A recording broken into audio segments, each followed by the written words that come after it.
김건희 여사 일가가 운영하는 요양원의 노인 학대 의혹, 불법 운영 의혹도 커지고 있습니다.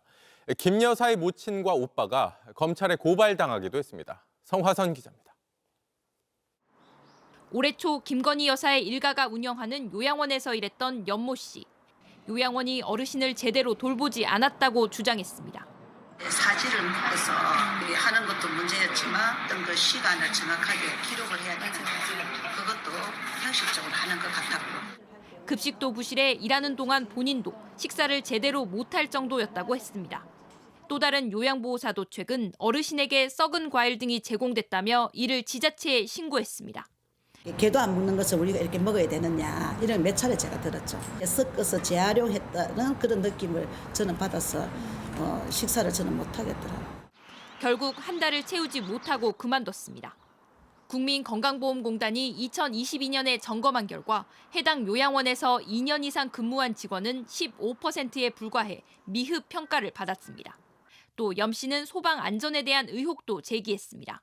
방염 이제 벽지가 돼야 되고 방염으로 처리된 이제 커튼이 되어야 되는 거죠. 스티커가 거기에 이제 부착이 되어 있지 않으니까 또 제가 육안을 봤을 때도 방염 처리가 안 된 제품이지 않을까. 오늘 인터넷 매체 서울의 소리는 김건희 여사의 어머니와 오빠를 서울중앙지검에 고발했습니다. 입소자들을 학대하거나 방치했다며 노인복지법과 식품위생법 등을 위반했다고 주장했습니다. 앞서 남양주시의 위생 점검 결과 위탁 급식업체의 조리도구에서 녹과 이물이 발견되기도 했습니다.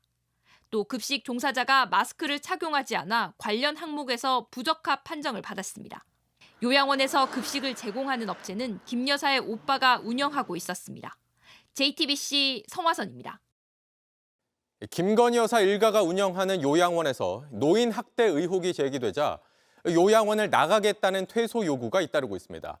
그런데 이 과정에서도 요양원 측이 보증금을 받아놓고도 제대로 돌려주지 않는다는 논란이 추가로 불거졌습니다. 송승환 기자가 취재했습니다. 김건희 여사 일가가 운영하는 요양원엔 아침부터 어르신 가족들이 찾아와 퇴소를 요구했습니다.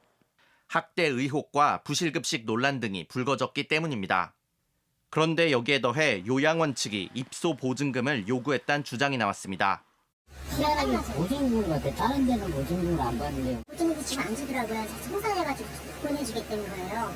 퇴소를 하는데 보증금을 전액 돌려주지 않았다고도 했습니다. 기저귀도 뭐 이거 엄마가 하나 더 달라고 해서 이것도 뭐 분해서 깔 거라고 지금 그러더라고요.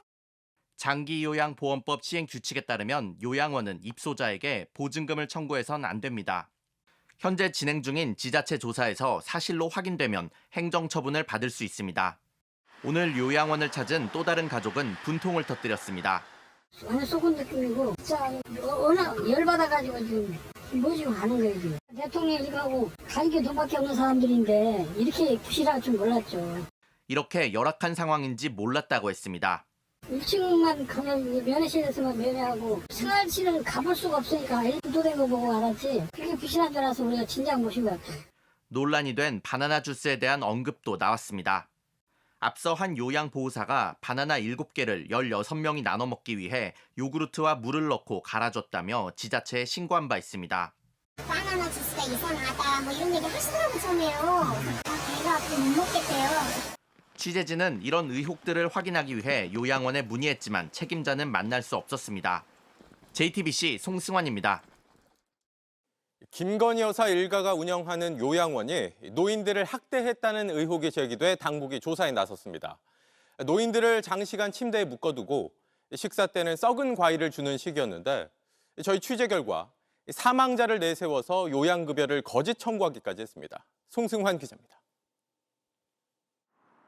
김건희 여사의 일가가 운영하는 한 요양원입니다. 몸이 아픈 어르신 60여 명이 머물고 있습니다. 그런데 이곳에서 노인 학대와 비위생, 부실한 식단 문제 등이 제기됐습니다. 먼저 어르신의 손발을 침대에 장시간 묶어놓고 제대로 가족에 알리지 않았다는 의혹입니다. 취재진이 건강보험공단에서 실시한 평가조사표를 입수해보니 신체를 구속할 때 반드시 해야 하는 통지와 기록을 하지 않은 걸로 드러났습니다. 앞서 지자체 조사에서도 신체 억제대를 사용했으면서 이를 기록하지 않아 지적을 받았습니다. 아픈 어르신을 병원에 데려가지 않으며 결박과 정서적 학대가 일상적으로 벌어지는 등 심각한 노인 학대가 벌어지고 있습니다. 위생 상태도 좋지 못했습니다.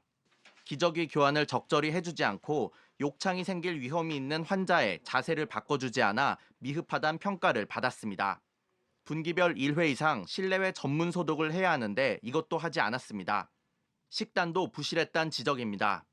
이곳에서 일했던 한 요양보호사가 요양원이 어르신에게 썩은 과일 등을 줬다며 지자체에 이를 신고했습니다. 바나나 7개를 어르신 16명이 나눠 먹기 위해 요구르트와 물을 넣고 갈아줬다는 주장입니다.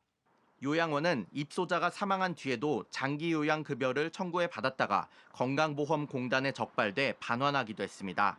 논란이 되자 남양주시와 공단은 현장 조사 후 행정처분 등을 하겠다고 했습니다.